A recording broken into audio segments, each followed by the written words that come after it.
Hi. There's a lot of talk about the burden of proof, and I just wanted to point out firstly that you cannot prove the non-existence of a thing.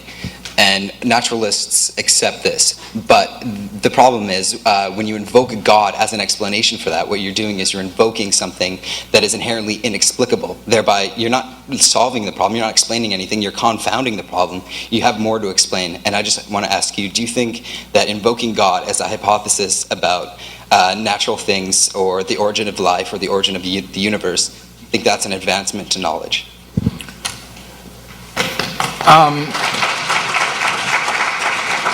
Now, repeat the first part of the question again, because I disagreed with what you said there.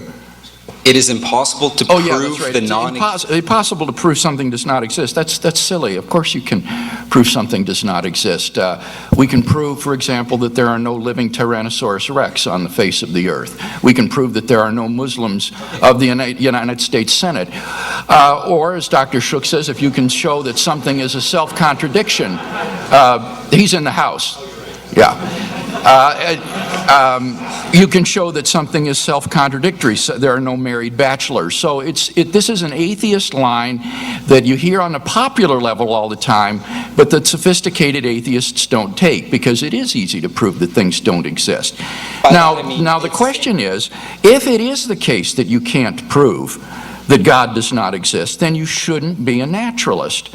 You should be some sort of agnostic or something, but you shouldn't go around saying things like, nature is all there is. There is nothing beyond matter and energy. There is no supernatural reality, because those claims exceed what you yourself say you can prove. So you need to make more modest claims about your position that are more simply agnostic or something, and find a new name rather than naturalism, because that isn't something that you can sustain the burden of proof for.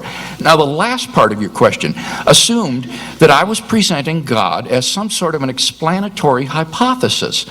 And if you look at my arguments, they're not like that. These are deductive arguments. Now, what that means is that if the premises are true, that the conclusion follows logically and necessarily. Whether you like it or not, whether you think it's explanatory or not, it doesn't matter. All that matters is, are the premises more plausibly true than not?